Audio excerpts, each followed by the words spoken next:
Buenos días, soy el doctor Ricardo Rocha Bolaños, residente de segundo año del Servicio de Gastroenterología del Hospital Nacional Guillermo Almenara. El día de hoy vamos a hablar de un tema muy interesante para todos ustedes debido a que es una de los tipos de enfermedades más emergentes que hemos tenido toda la vida con nosotros, pero en la actualidad bueno, el estilo de vida sedentario, la mala alimentación, se ha incrementado bastante en los últimos años, que es la enfermedad por hígado graso. Vamos a ver en esta presentación algunas definiciones, factores de riesgo, diagnósticos, complicaciones y la prevención y seguimiento del mismo.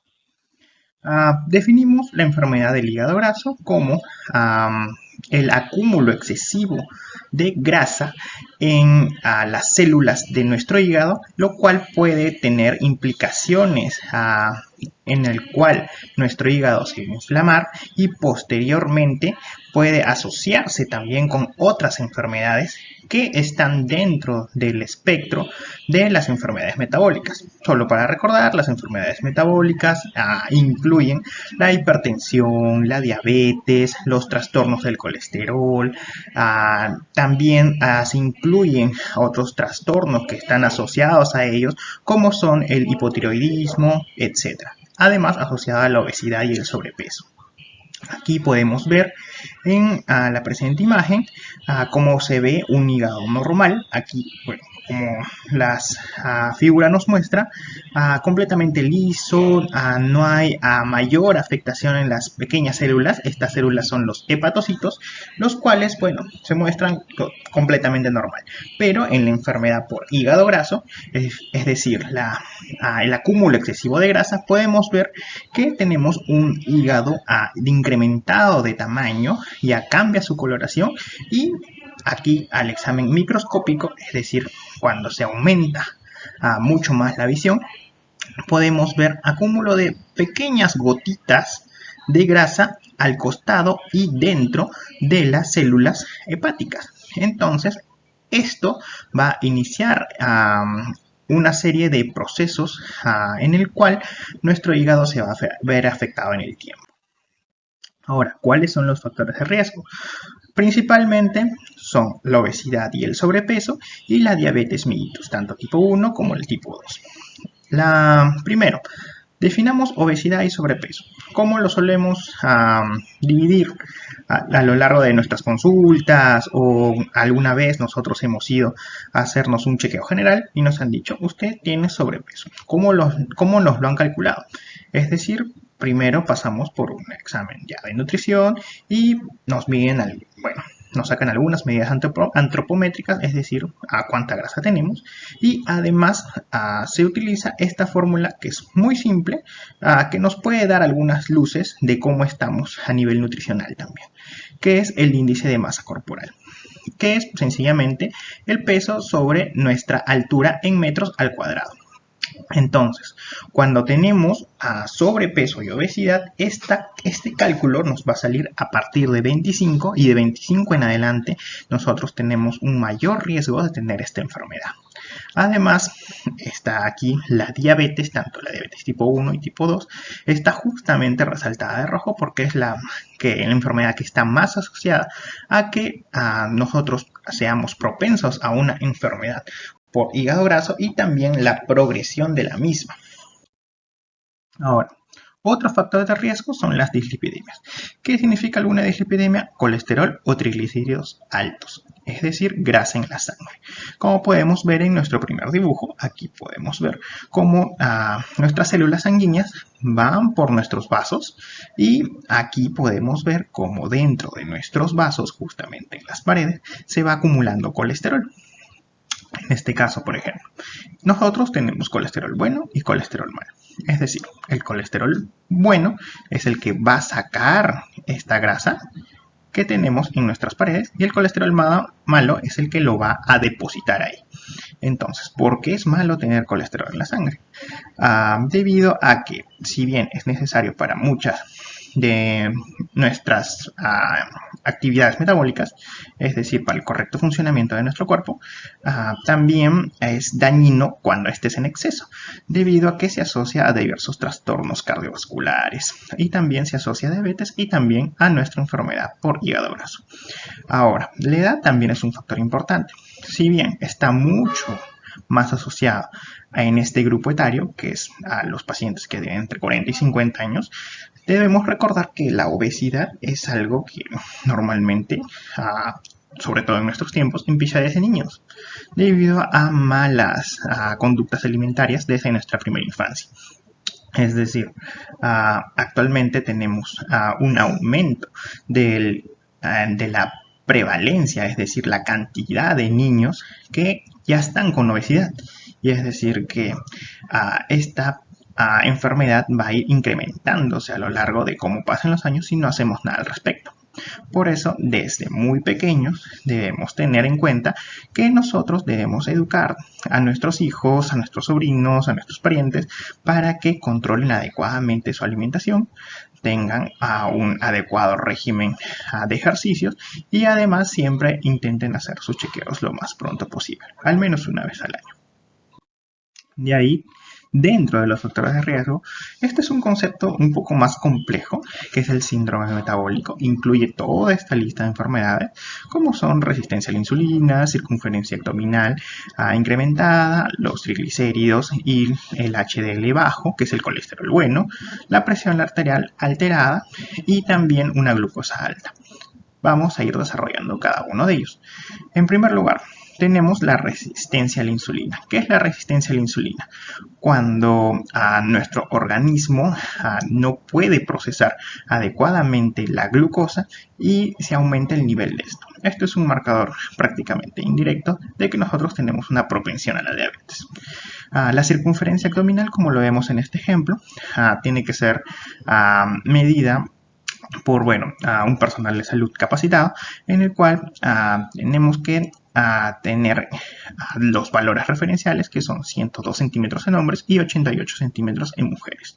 Los triglicéridos y el HDL son grasa, componentes grasos que circulan en nuestra sangre, en el cual tenemos que los triglicéridos normalmente son los que están más asociados a los trastornos de alimentación, a mala alimentación, y el HDL y el LDL, que es el colesterol en sí, puede estar asociado a la alimentación, pero además puede estar asociado a algún trastorno genético familiar que tengamos, pero en una minoría de casos. Es decir, todo lo que sea colesterol en sangre lo tenemos que asociar más que nada con nuestra alimentación.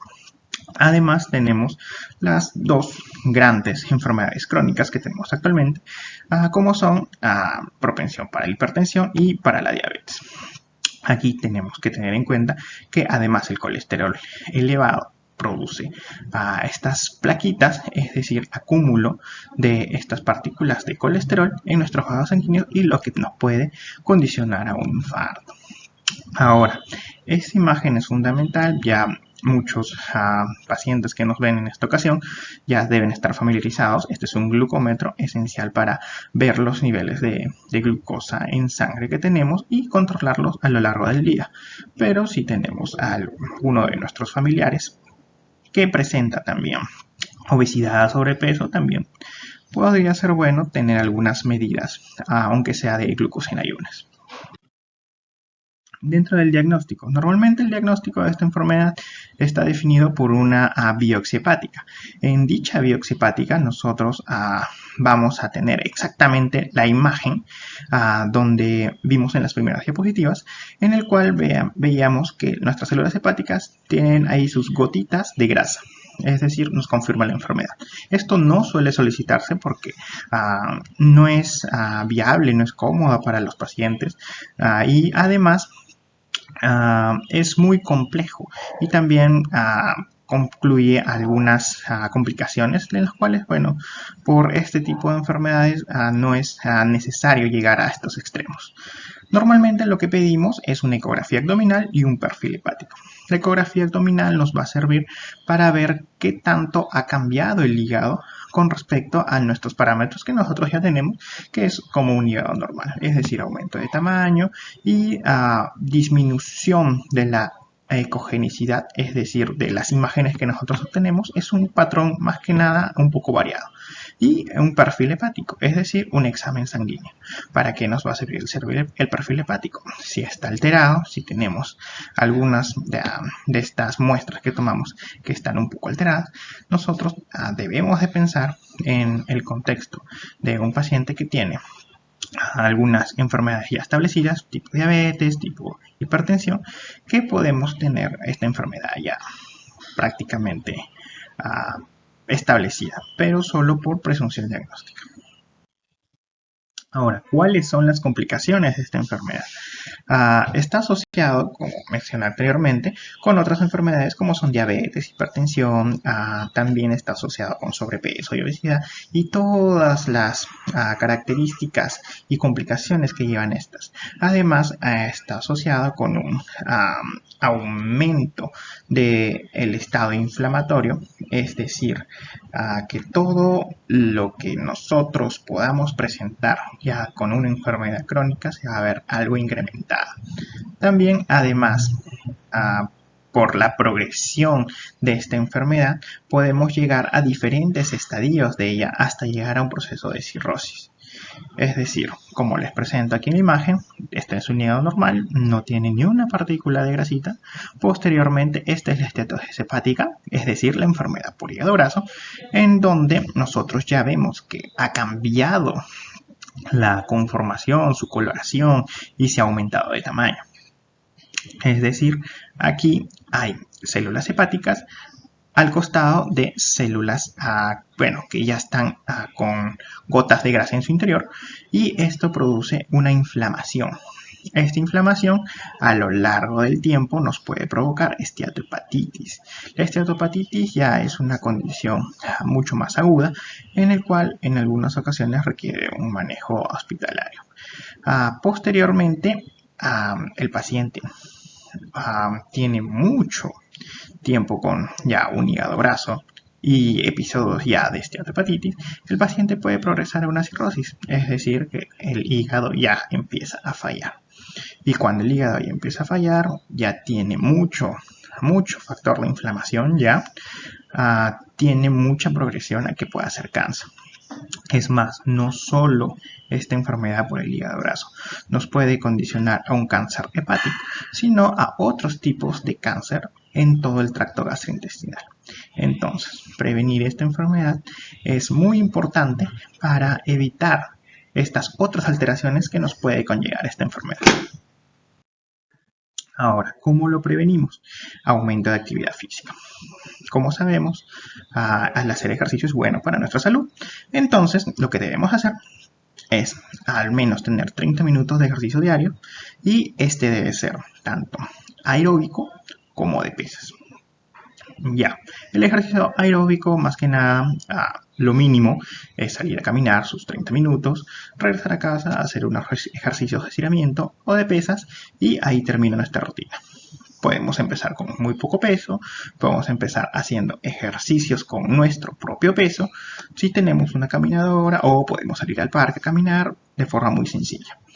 Aeróbicos, mancuerdas, hasta hula hula podemos usar para hacer nuestras actividades físicas, en el cual, bueno, si nosotros ya tenemos una obesidad muy establecida, una obesidad, lo que nosotros llamamos mórbida, o además algunas otras alteraciones como son artrosis, artritis, etcétera, o alguna patología de rodilla, es recomendable ir al nutricionista y además ir a uno de nuestros especialistas en salud, que es de terapia física y rehabilitación, para que también nos recomiende cuáles son los ejercicios más idóneos para nosotros.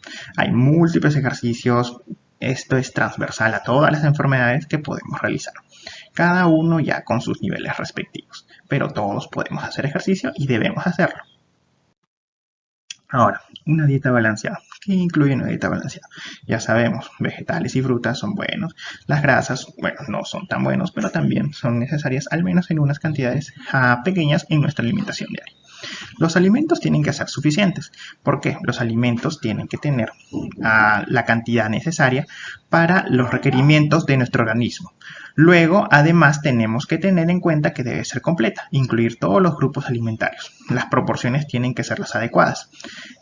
Estos alimentos tienen que ser los más inocuos posibles. Esto tiene que ver ya con la preparación de nuestros alimentos y con el adecuado lavado de manos. Eso ya lo revisaremos en otras clases. Y esta comida, sobre todo para los niños, adolescentes y personas que inician en esta nuevo tipo de dieta, tienen que ser atractivas, variadas. No es recomendable que todos los días sea lechuga, todos los días sea los mismos alimentos, sino que sean múltiples alimentos que se incorporen de una manera dinámica en nuestra alimentación y que sean, bueno, que tengan buen gusto para nosotros. Dentro también de la prevención tenemos evitar bebidas alcohólicas, ya sabemos que nos puede afectar a nuestra función hepática a lo largo del tiempo y prevenir las enfermedades crónicas que ya tenemos, como son la diabetes, como son la hipertensión, etcétera. Bueno, y por último, por conclusiones, podemos decir que la enfermedad por hígado graso es una enfermedad completamente prevenible. Es necesario reconocer nuestros factores de riesgo, sobre todo si ya tenemos enfermedades crónicas. Y también tenemos que tener en cuenta que un chequeo anual siempre es necesario seguir con nuestros controles, con nuestras enfermedades crónicas que ya tenemos, hipertensión, diabetes, sobre todo que son las más comunes a la cabeza, dado con ya nuestros endocrinólogos, cardiólogos, médicos familiares o médicos generales o médicos de cabecera que tengamos. Las complicaciones no son un juego, como ya hemos visto. Esta enfermedad puede progresar a una cirrosis hepática, es decir, a una ya falla hepática, que este órgano no nos funciona adecuadamente. También se asocia a múltiples enfermedades. Una persona que tiene ya diabetes y hígado graso puede también asociarse a lo largo de los años a una hipertensión, y también es asociada a esta enfermedad a múltiples tipos de cáncer, no solo el hepático, sino otros tipos de cáncer gastrointestinales. Además, debemos tener en cuenta que la prevención es fundamental. Todos los factores de riesgo son potencialmente prevenibles y es fundamental tener un cambio en el estilo de vida. Bueno, eso es todo lo que les quería presentar. Muchas gracias por su atención y hasta en una nueva oportunidad.